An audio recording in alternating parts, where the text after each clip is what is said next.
कारण माननीय फडणवीस साहेबांचं, शिंदे साहेबांचं, माननीय दादांचं हे जे नेतृत्व महायुतीला मिळालेलं आहे, या नेतृत्वाखाली महायुती प्रगती करते आहे.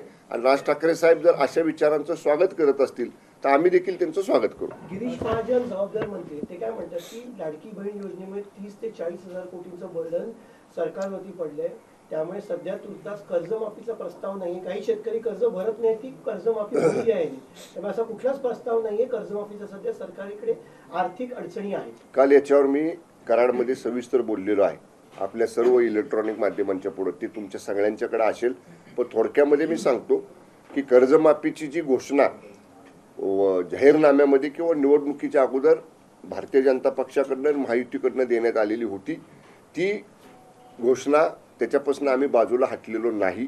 पण राज्याच्या तिजोरीचा देखील विचार केला पाहिजे. मुख्यमंत्री माझी लाडकी बहीण योजना याच्यासाठी अंदाजे जवळपास 35-40 हजार कोटी रुपये वर्षाला लागत आहेत. पण शेतकऱ्याला सुद्धा आम्ही वाऱ्यावर सोडणार नाही. मी कराडमध्ये बोलताना स्पष्ट सांगितलं होतं, आपण काढून बघा की उत्पन्नाचे स्रोत वाढवणारे जे विभाग राज्य सरकारमध्ये आहेत त्या विभागांना या आर्थिक वर्षाचा प्लॅन करायचे आदेश मुख्यमंत्री आणि दोन्ही उपमुख्यमंत्र्यांनी दिलेले आहेत. त्यामुळं उत्पन्न कसं वाढवता येईल, जे जे उत्पन्नाचे स्रोत आहेत ते कसे वाढवता येतील यावरती आमचं सगळ्यांचं काम सुरू आहे. त्यामुळं आर्थिक उत्पन्न तिजोरीमध्ये वाढलं की जरूर योग्य वेळी शेतकरी कर्जमाफीचा सुद्धा विचार हे सरकार करेल. 27ला महाराष्ट्रात कुंभमेळा होतोय. राज ठाकरेंनी काल गंगेचं प्रदूषण दाखवलं. 27ला सिंहस्थ कुंभमेळा नाशिकला होतोय. त्यांनी त्या बाबतीत नदी साफ करण्याबाबतीत त्यांनी प्लॅनिंग केलेलं याचं त्यांनी काल म्हटलं. कुंभमेळ्यासाठी सरकार राज ठाकरेंची मदत घेणार का नाशिकच्या? नाही, राज ठाकरे साहेबांची मदत घेणार का याच्यापेक्षा राज्य सरकारनं मंत्रिमंडळातले ज्येष्ठ मंत्री माननीय गिरीश महाजन साहेबांना कुंभमेळा मंत्री म्हणून स्वतंत्र त्यांना जबाबदारी दिलेली आहे. आणि संपूर्ण त्या कुंभमेळाच्या पूर्वतयारीचा आढावा माननीय फडणवीस साहेबांनी घेतला, माननीय शिंदे साहेबांनी घेतला, आमचे स्थानिक मंत्री आहेत नाशिक जिल्ह्यातले ते घेत आहेत. आणि ज्या काही उपाययोजना, खबरदारी, तीर्थस्थानाला येणाऱ्या तिथल्या भक्त भाविकांची गैरसोय होणार नाही याच्यासाठी आवश्यक निधीची सुद्धा तरतूद राज्य सरकारने केलेली आहे. त्यामुळे राज्य सरकार या सगळ्या बाबतीत चांगल्या प्रकारे नियोजन करते. महाराष्ट्रातला नाशिक त्र्यंबकेश्वरचा कुंभमेळा हा अतिशय चांगल्या पद्धतीने सुनियोजित पद्धतीने पार पाडण्याचं आम्ही कामकाज सुरू केलेलं आहे. राज ठाकरे यांनी काल तुर्कस्तानच्या पर्यटन व्यवसायाचं उत्तम असं उदाहरण दिलं की कशा प्रकारे चालताना करोडो डॉलर्स किती निर्माण करतायत त्यांच्या राज्यासाठी. तुम्ही स्वतः पर्यटन मंत्री आहेत, तुमचा काय विकास? हे मी आधी सांगितलं ना, चार्ज ज्या दिवशी मी घेतला पर्यटन विभागाचा, माझी पहिली आढावा बैठक झाली तेव्हा देखील मी सांगितलं होतं की टुरिझमला खूप पोटेन्शियल महाराष्ट्रामध्ये आहे. आपण वॉटर स्पोर्ट्स नवीन सुरू करतोय, परत ॲडव्हेंचर स्पोर्ट्स आपण नवीन सुरू करतोय. आपण फोर्ट टुरिझम म्हणजे गड किल्ल्यांचं पर्यटन याच्यावरती मोठा भर या ठिकाणी देतो. ह्या सगळ्याचं सादरीकरण एकत्रपणानं महामहोत्सव महाराष्ट्राचा पर्यटन विभागाचा हा मेच्या पहिल्या आठवड्यामध्ये आपण मोठ्या प्रमाणामध्ये महाबळेश्वरला या ठिकाणी 3 दिवसाचा आयोजित केलेला आहे. त्याच्यामध्ये पर्यटनाला कसं पोटेन्शियल आहे, कुठं कुठं आपण काय काय सुविधा देणार आहोत. आता आमच्याकडे बऱ्याच ठिकाणी महाराष्ट्र राज्य पर्यटन विकास महामंडळाची अशा प्रॉपर्टीज आहेत की त्या विना वापरात आहेत किंवा अल्प प्रमाणात त्याचा वापर होतो. मी माननीय मुख्यमंत्र्यांना आणि माननीय उपमुख्यमंत्र्यांना विनंती केलेली आहे की या अर्थसंकल्पामध्ये जर मला थोडा निधी वाढवून दिला तर आम्ही स्वतः त्या प्रॉपर्टी डेव्हलप करू आणि चांगल्या जे काय हॉस्पिटॅलिटी एजन्सीज आहेत किंवा हॉटेल व्यावसायिक आहेत, ताज ग्रुप असेल, ओबराय म्हणजे ट्रायडन ग्रुप असेल, फर्न ग्रुप असेल किंवा आणखीन मोठे मोठे लिमेरेडिन ग्रुप असेल, अशा लोकांना ते चालवायला आम्ही देऊ की जेणेकरून प्रोफेशनल मॅनेजमेंट येईल. आणि आमच्याकडे MTDCकडे प्रॉपर्टीज आहेत पण त्याला ते सुस्थितीत मॅनेज कमर्शियली करणं हे आमच्याकडे यंत्रणा नसल्यामुळं आम्ही तसाही प्लॅन करतोय.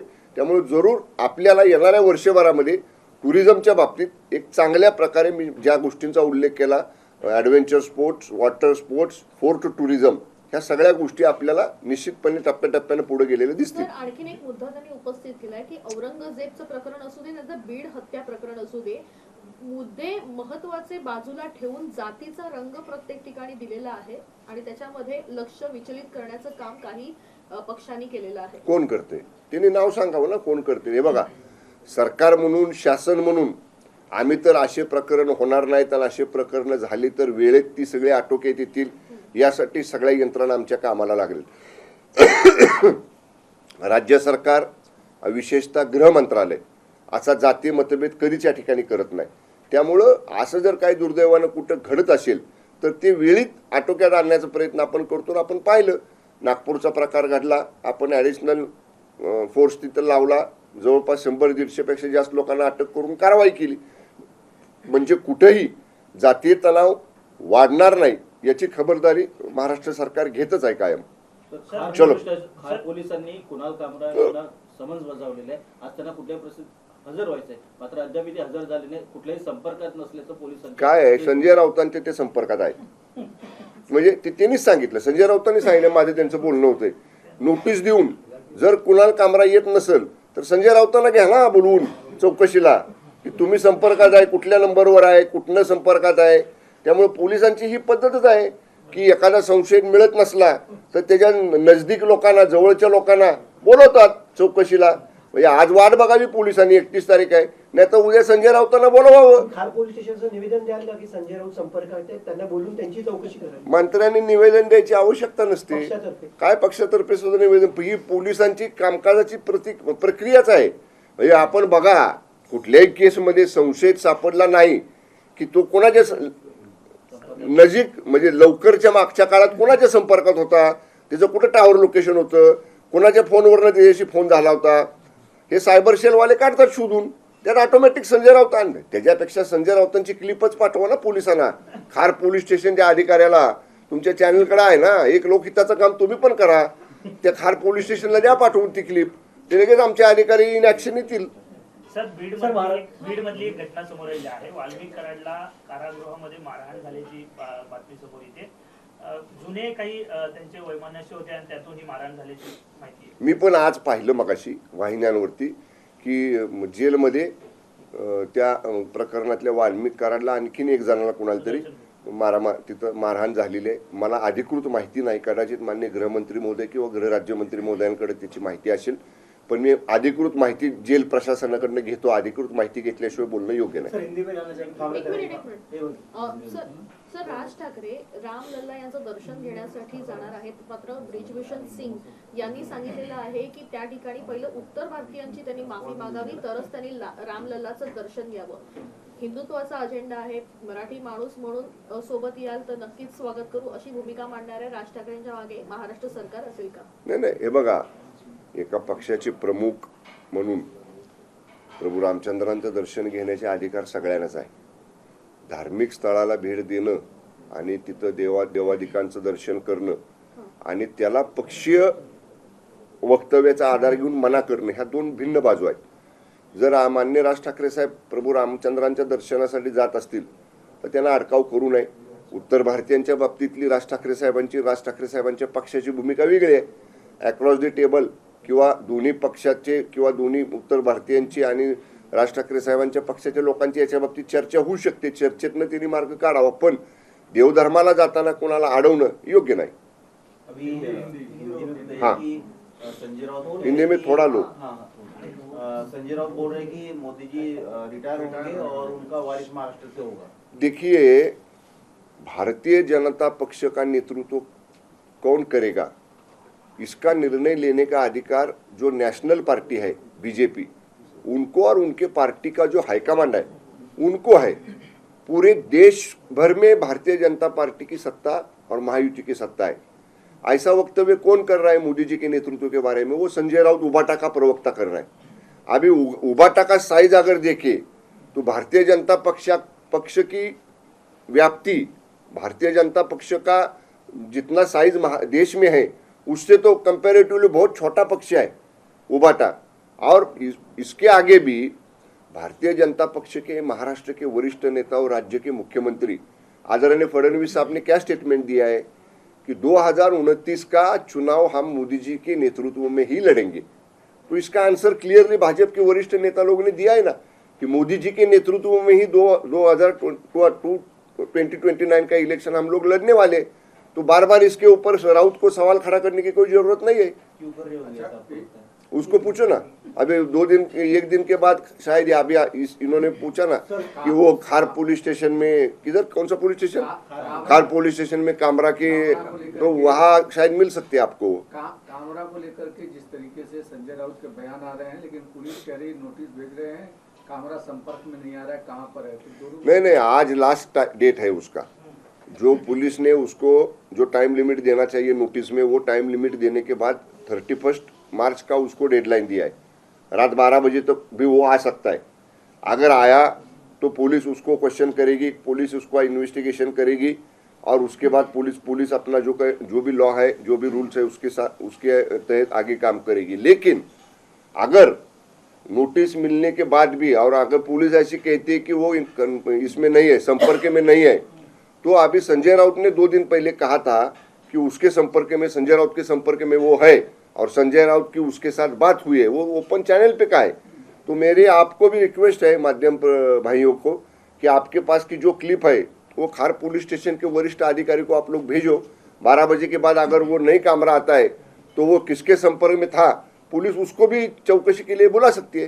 राज ठाकरे बोल रहे कि औरंगजेब का महिमा मंडन नहीं होना चाहिए, उसकी कब्र रखो और वहाँ पे बोर्ड लगाओ ताकि हमारा इतिहास आने वाली पीढ़ी को। उनकी बात बिल्कुल सही है।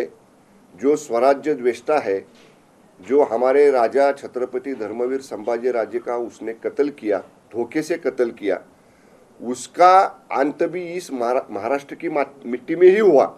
उसका वो जो कब्र है, वो जगह है, वो रहने दो उधर, लेकिन उसका उदात्तीकरण मत करो, उसको धार्मिक स्थल का दर्जा मत दो, उसका कोई वहाँ का बड़प्पन, वहाँ बड़ा बड़ा कुछ ऐसा कुछ स्ट्रक्चर मत बनाओ।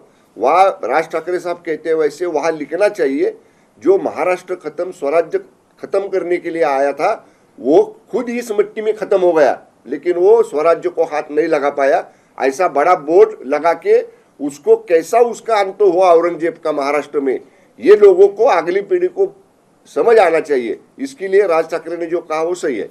एक बात है कि बीड़ में एक मस्जिद के वहाँ पर विस्फोट हुआ, मालाड में भी एक गुड़ी पड़वा का कलश लेके जा रहे थे, तिरंगा झंडा लेके जा रहे थे, तो वहाँ पे कुछ लोगों ने मारपीट कर दी। इस तरह के मामले लगातार हो रहे हैं। नहीं, ये बात ठीक नहीं है।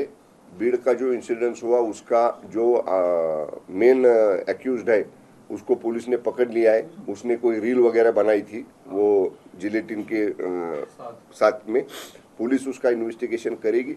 देखिए, ये लोग जो ऐसे मारते फिरू लोग रहते हैं, वो ऐसा जानबूझ के कुछ करते हैं, लेकिन पुलिस का इंटेलिजेंस वहाँ पे रहता है, पुलिस तुरंत एक्शन में आ जाती है। लेकिन ऐसी घटना न घटे, इसीलिए इसके लिए हम लोग पुलिस को 24/7 अलर्ट रहने का आदेश देंगे। संजय राउत का एक किताब आने वाला है, संजय राउत भी मारपीट की घटना सामने आई है। वही बताया ना मैंने आपको, ऐसी जो घटनाएं घटती है, इसके लिए पुलिस का इंटेलिजेंस और ज़्यादा स्ट्रांग चाहिए। ऐसे कौन लोग है, कौन किसका प्लानिंग कर रहा है, इसका बिफोर इंसिडेंट्स घटे, इसके पहले ये हमको समझ में आए। इसीलिए पुलिस का इंटेलिजेंस और ज़्यादा स्ट्रांग करने का हम प्रयास करेंगे। सर, संजय राउत का एक किताब आने वाला है, 15 दिन में वो किताब बाहर आएगा, तो 100 दिन जेल में थे, इसका एक्सपीरियंस उसमें लिखने वाले क्या लगता है, क्या कंटेंट हो सकता है? आने दो बाहर किताब, फिर देखेंगे। मेरे को लगता है कोई देखेगा भी नहीं वो किताब को। उसको वो संजय राउत ने ज़्यादा कॉपीज नहीं छपनी चाहिए। जो फंक्शन के लिए थोड़ा बहुत कॉपी छप के उसका पब्लिशन कर ले, लेकिन वो मार्केट में आएगा तो चलेगा नहीं किताब वो। क्या उसमें अपराधियों, पॉलिटिकल अपराधियों के लिए टिप्स होगा क्या? देखिए, एक ही बात मैं आपको बताता हूँ। जब वंदनीय बाला साहब ठाकरे साहब सामना में लिखते थे संपादकीय, तो हम लोग सुबह पहले सामना पेपर आने की राह देखते बैठते थे, और सब महाराष्ट्र के लोग। लेकिन जब से संजय राउत ने लिखना चालू किया तो वो सामना का संपादकीय कोई पढ़ता नहीं है। वैसा ही वो किताब की हालत होने वाली है। और राउत की किताब में झूठी बातें ही ज्यादा होंगी, उसकी सच्ची बातें कम होंगी उस किताब में। जैसे सर राज ठाकरे जी ने एक बयान दिया था कि महाराष्ट्र चलो अभी मराठी होनी चाहिए, लेकिन कोई अगर नहीं बोलेगा तो हम कान के नीचे बजाएंगे। देखिए, कायदा कानून किसी ने हाथ में नहीं लेना चाहिए। अभी मराठी को राष्ट्रभाषा का दर्जा भी प्राप्त हुआ है, केंद्र सरकार ने वो भी निर्णय लिया है। इसीलिए महाराष्ट्र में जो भाषा सब लोग की है, महाराष्ट्र की भाषा है, वो मराठी भाषा बोलनी ही चाहिए, ये हमारा ही कहना है। लेकिन अगर किसी को आती ही नहीं है, मीन्स कि वो जानबूझ के करता है, ऐसा नहीं, मीन्स उसका प्रॉब्लम ही वो समझ नहीं पाता है, क्यों बोल नहीं पाता है, ऐसे लोगों को सीखना चाहिए। महाराष्ट्र में रहना है तो सीखना पड़ता है। देखिए, हमारे यहाँ के लोग भी बहुत सारे आउट ऑफ इंडिया जाते हैं, वहाँ इंग्लिश आनी चाहिए, इंग्लिश बोलना पड़ता है, तो हम लोग सीखते हैं ना वहाँ जाने के बाद कि इंग्लिश हमको बोलना आना चाहिए, समझना चाहिए। वैसे जिसको भी महाराष्ट्र में रहना है उसने मराठी सीखनी चाहिए। Okay, thank you. साहेब, एवढंच एक मराठी नाही नाही, आता बस बस ना आता। शेवटचा एक नाश्ता घेतला तुम्ही? मराठीवरचा प्रश्न मराठीत. मराठीचा प्रश्न मराठी. मला उठू द्या. साहेब, राज ठाकरे यांनी सांगितलं की मराठी भाषेला अभिजात दर्जा मिळालेला आहे, त्याच्यामुळे त्या गोष्टी पाळल्या गेल्या पाहिजेत, पण जर कोण पाळत नसेल तर त्यांच्या कानाखाली वाजवा, असं स्पष्ट नाही, भाषण दिलं. राज ठाकरे साहेबांची वक्तव्य दोन भागामध्ये विचार केला पाहिजे।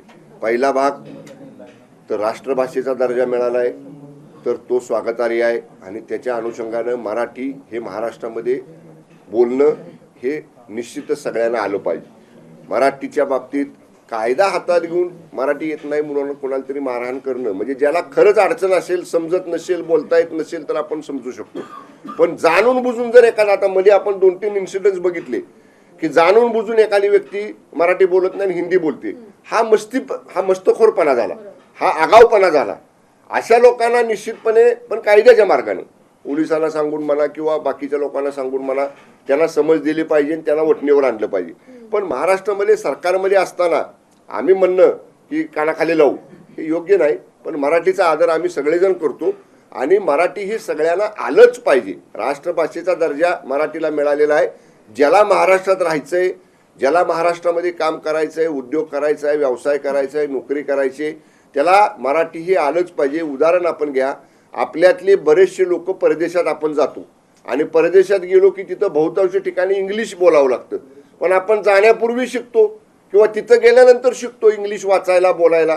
त्यामुळं जिथं जिथं जी जी भाषा आहे त्या बाबतीत तिथल्या लोकांना ती भाषा बोलताच आली पाहिजे, या मताशी राज ठाकरेंच्या मी सहमत आहे। Okay, thank you. एबीपी माझा, उघडा डोळे बघा नीट।